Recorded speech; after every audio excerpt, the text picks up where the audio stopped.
Before you step into this verse, pause, take a breath. Feel the silence behind your thoughts, the stillness beneath your heartbeat. Because what you are about to hear is a verse that does not just talk to you, it talks through you. It speaks to the currents inside you, the longing you've hidden for years, the ache of belonging that human language can hardly hold. This is not a verse of history, not a verse of theology. It is a verse of the soul's secret genealogy, the map of every seeker, every lover, every traveler of the unseen. And if you truly listen, not with your ears, but with your inner hearing, you will feel something move inside you, something ancient, something that has been waiting. Now let us walk phrase by phrase. Indeed, those who believe. The Quran begins here not with a name, but with a state of the heart. Those who believe.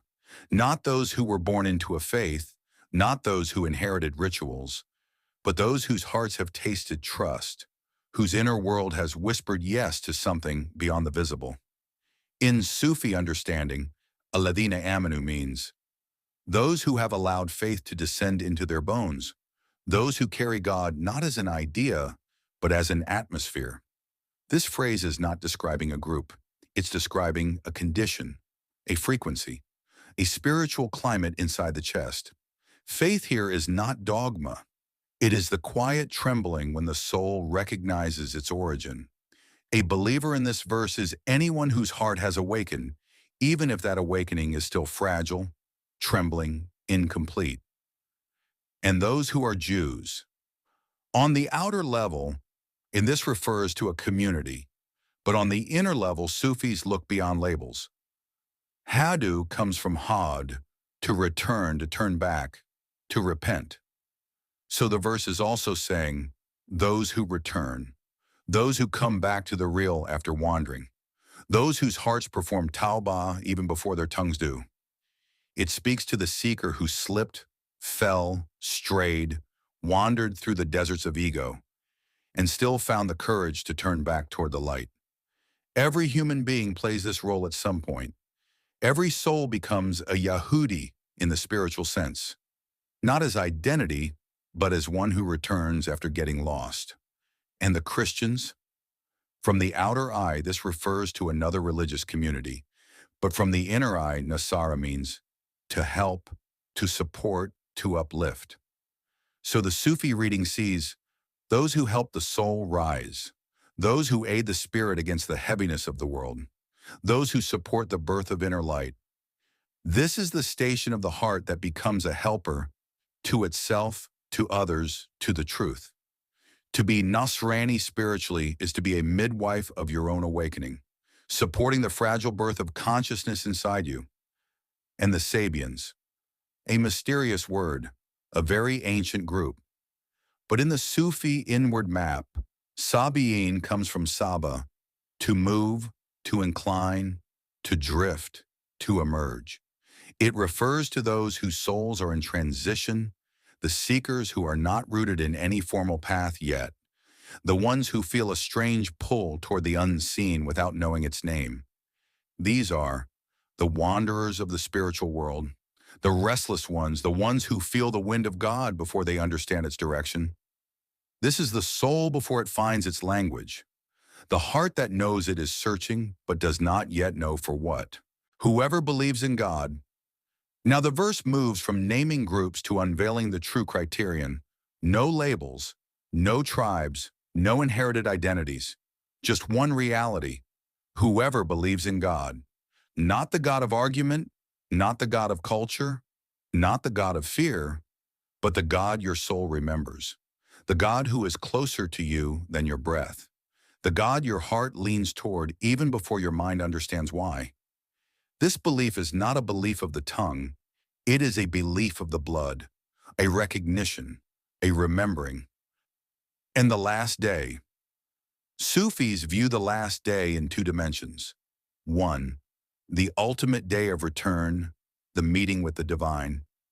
Two, every moment in which your ego dies and your soul awakens. Every spiritual transformation contains a small qiyamah. Every letting go is a resurrection.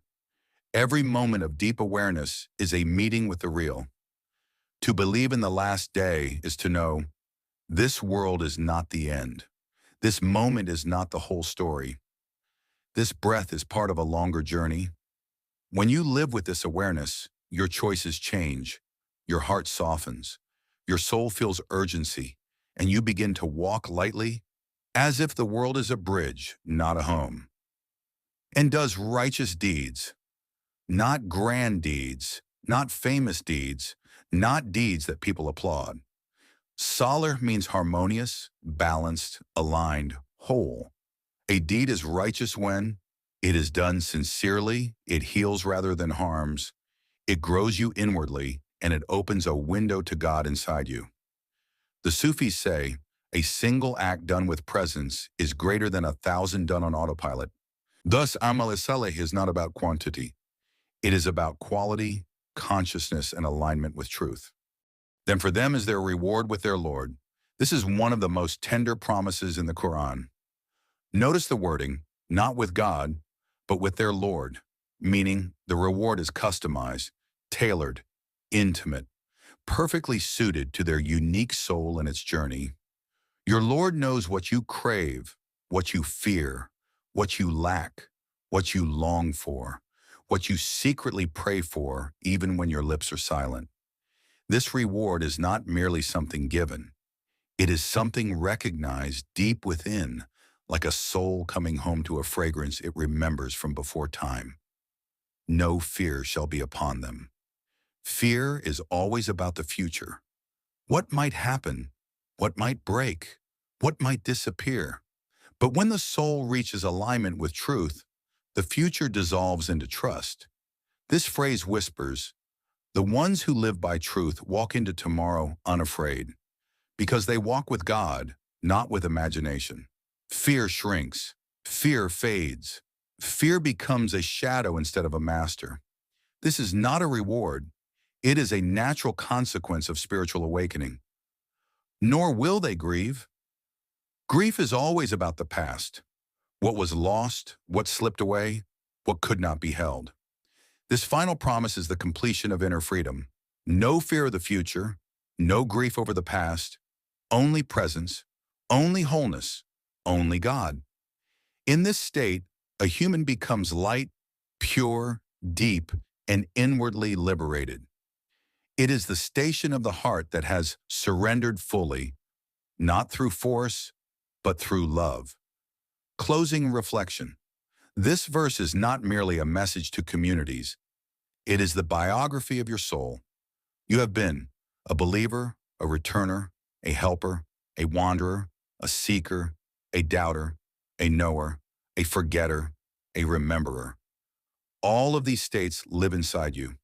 The verse is calling you back to your center, beyond labels, beyond divisions, beyond names, to the one truth your soul has always known.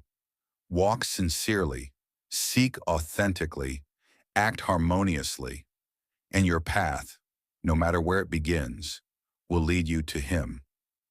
If this verse stirred something in you, if something inside you became still or warm or awakened, don't let it fade. Let this be the night you say, I choose the path of truth. I choose the path of the heart. I choose the path that returns me to God. Share this message with someone whose soul is quietly calling. You never know whose heart might awaken with one verse, one word, one breath,